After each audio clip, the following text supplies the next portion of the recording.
I know you guys are well into preparing for Western Kentucky, but I wanted to ask about the challenge of getting things set when you're facing something unique, because you never know when somebody's going to pull out something different. Obviously, Texas State did it with their formations, kind of doing things a little bit different. What's that like during a game to have to try and make those adjustments and make sure guys understand what their assignments are?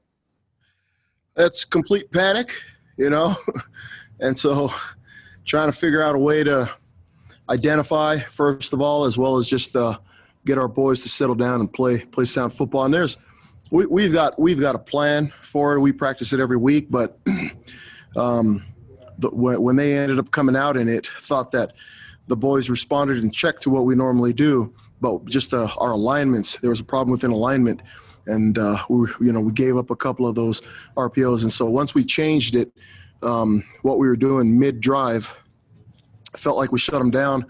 And the touchdown came on just regular football. It was 3rd and 15. They came out in regular formation, and they ended up just scrambling out of there and finding somebody deep. But after in the middle of the first drive, I thought our boys settled down and played better. Do you enjoy that challenge, just the chess match side of it? Just, okay, they're going to throw something new at me. How do I prepare for it?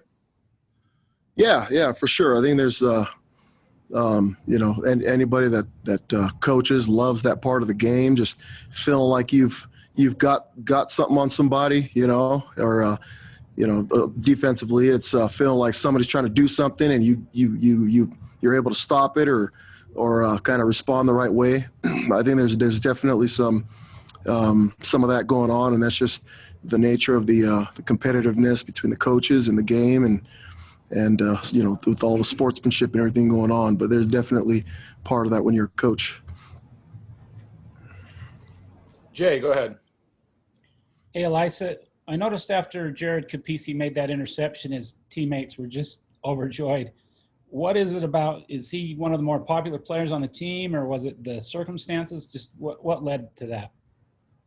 I think that's more of just the locker room. I mean, the boys, they're a really tight-knit group. They all care about each other, and there's competitiveness and stuff that goes on between the offense and defense. But when a kid gets an opportunity to come in and make a play, I mean, everybody on the team's excited for him. And so I think it was more of just the close-knit group and those guys celebrating him. So he actually played quite a bit against Houston, kind of rotating with Zane. Has he just earned that from his work in practice, that playing time? Yeah, for sure. He's moved around different spots. He played majority of his time here with us as a corner. There was a need for a safety, and he came in and did a really good job and continues to do a good job. And so he'll see some significant time as a backup to Zane right now. Let's go, Jake. Ilaisa, I wanted to ask you, in terms of your guys' defensive line, we've seen Kairos out of the alignment against Houston. We saw guys like Caden Hawes fill in. How deep do you feel this unit is overall? That's a good question. We feel pretty good about going to a 3 deep and all those guys playing in a game. Obviously losing a guy that like Kairos is a big deal, but if you have guys like Caden that can step in as backups and do a really good job, I mean, that's just I think we've got a lot of good players at the D-line spot. You guys all know Caden was an offensive lineman before, but we've got other guys that have stepped in and have a good story. Zach Daw with his almost hanging up football, coming back and walking on to being a significant contributor, as well as just some of these other guys that are really finding their way. Gabe Summers is another one. I mean, Gabe, as we looked at him in the fall, for last year to now, I mean, we felt like he's a guy that has a role with pass rush, but in the last couple of games, he's really come on as just a guy that can play every down, good against the run, good against the pass, and another significant contributor that's going to end up being a scholarship guy.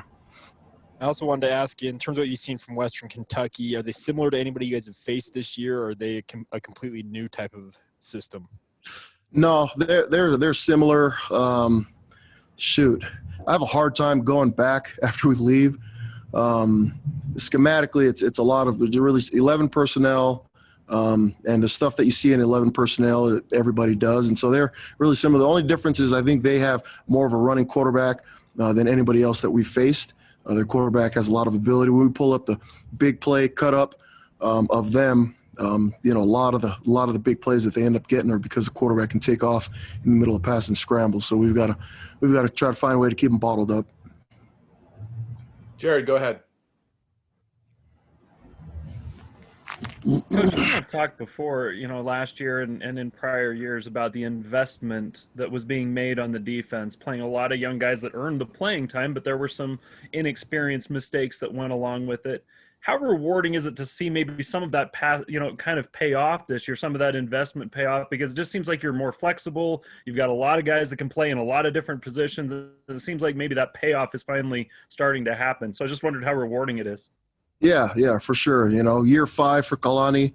And I think here more than anywhere else, getting guys into the program, developing them, getting young guys reps, but with the mission program and how we lose half of our class and get those guys back, and they need another year to prep, and then they have a redshirt year, and then they start playing a year. I mean, we're 3-4 years in before we see some. I mean, Tyler Batty, right? I mean, Tyler Batty was in one of our earlier classes when we were here as a staff, and it takes a while for us to really start to see dividends from some of the work put in before. But particularly in the corner spot, those guys come in and they play young. We're seeing Micah Harper now play, and he's going to be a really good player for the next couple of years because of the time that he's getting now. But it's really nice. It's really nice to see some guys start to pay off and feel like we're playing with a little bit more of a veteran group. But we're playing with a veteran group with still a lot of young underclassmen, and we're not as senior heavy.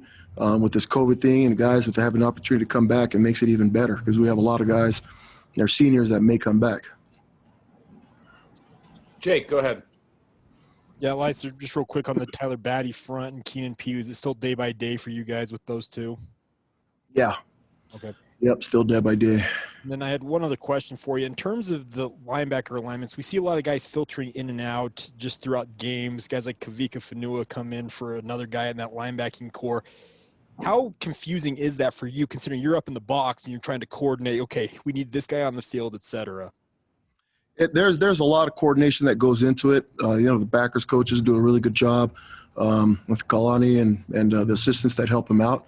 It's really just mostly lies on Kalani and the way that they end up rotating certain guys. We've got it's when you get guys that are playing two different positions, but they're in two different rooms, that becomes harder. Coach Lamb coaches the nickels and what we call the jacks, and just recently the jacks are moving to my room, and so there's that's where things kind of start get complicated with the amount of positions they play because trying to get on the same page, the language that we've used. And so, a jack like Max Tooley, who's been with Coach Lamb for the majority of the season, all of a sudden with me, and the schemes have all been the same, and the language hopefully has been the same, but it's a little bit different me coaching him than Coach Lamb. And so trying to do that has probably been the biggest challenge. And Peyton Wilgar is probably the most versatile player. He can play in any of those positions, and so he's gone from